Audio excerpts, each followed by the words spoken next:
سلام بچه ها، دنیای قصه اومده با یه قصه جذاب و قشنگ دیگه. قصه امروز ما راجع به شنگول و منگول و حبه انگوره.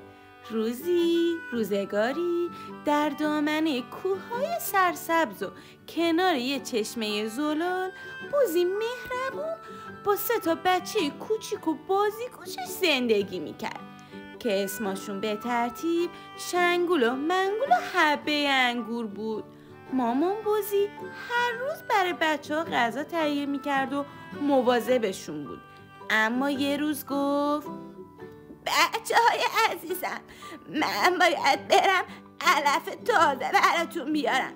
شما 3 توی خونه بمونید و بازی کنید، اما مبادا در رو برای کسی باز کنید، مخصوصا اگه گرگ بدجنس اومد و در باز نکنید.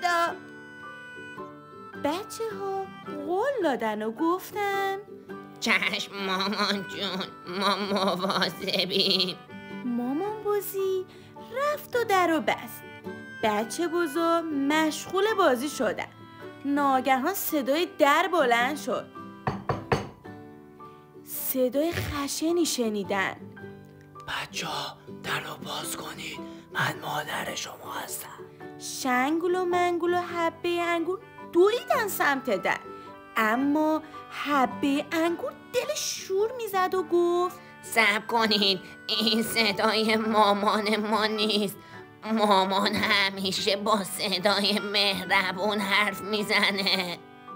بچه ها با هم پرسیدن: تو واقعا مامان ما هستی؟ گرگ که توی راه صداشو کلوف کرده بود گفت: بله عزیزانم. اما حبه انگور گفت: نه، ما در رو باز نمی کنیم. صدات مثل مامانمون نیست. گرگ با عصبانیت دور شد و با خودش فکر کرد: پس باید صدامو نرم کنم. اون رفت نونوایی و به نونوا گفت: آهای نونوا، کمی خمیر تازه بده تا گلوم نرم بشه. نونوا از گرگ ترسید و یکم خمیر به گرگ داد. گرگ خمیر رو خورد و گلوش نرم شد. بعد رفت سراغ بزازی و گفت: یه مش پنبه بده برای نرم کردن صدام. بزاز کمی پنبه داد و گرگ اونم خورد صداش لطیفتر شه. این بار دوباره برگشت سمت خونه بز و با صدای شیرین و نازک گفت: عزیزای مامان، در رو باز کنید. منم مامانتون، کلی علف شیرین آوردم براتون. بچه ها به هم نگاه کردن و شنگول گفت: این بار صدا شبیه مامان شد. اما منگول احتیاط کرد و گفت: بذار مطمئن بشیم. مامان، قهوه پاهاتو بذار زیر در تا ببینیم سفیده یا نه. گرگ که پاش کثیف و سیاه بود سریع رفت سمت آسیاب و به آسیابان گفت: آهای آسیابان، کمی آرد بده تا پام رو سفید کنم. آسیابان از گرگ ترسید و به اون آرد داد. گرگ پاشو توی آرد زد و سفید کرد. دوباره به بچه ها گفت: نگاه کنید عزیزانم، پای مامانتونه. بچه بزرگ که پای سفید پشت در رو دیدن فکر کردن واقعا مادرشون برگشت و با خوشحالی در رو باز کردن. تا در باز شد، گرگ با دهن باز پرید وسط اتاق.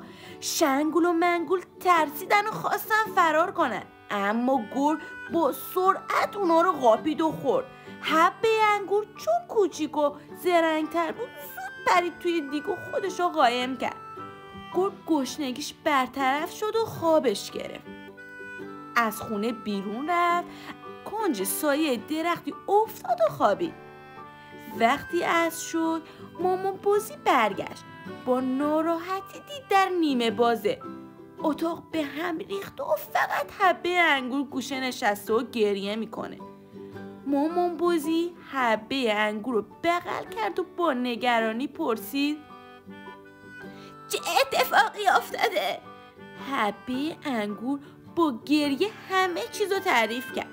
مامان بزی و حبه انگور ناراحت شدن، اما مامان بزی تصمیم گرفت به دنبال گرگ بره. راه افتاد و سمت رودخونه رفت. دیدن که شکم گرگ مثل یه بادکنک بزرگ شد و صدای خورپفش همه جنگل رو پر کرده. مامان بزی آهسته آهسته نزدیک شد و با قیچی شکم گرگ رو پاره کرد. شنگول و منگول هراسان اما سالم از شکم گرگ بیرون اومدن. مامان بزی با خوشحالی بچه‌ها رو بغل کرد و بعد همگی با هم چند تا سنگ بزرگ برداشتن و داخل شکم گرگ گذاشتن. بعدش شکم گرگ رو دوختن و پنهون شدن. گرگ بعد مدتی بیدار شد و احساس تشنگی کرد. رفت کنار رودخونه تا آب بخوره، اما سنگا سنگین بودن و گرگ تعادلش رو از دست داد. با صدای بلندی به رودخونه افتاد و غرق شد.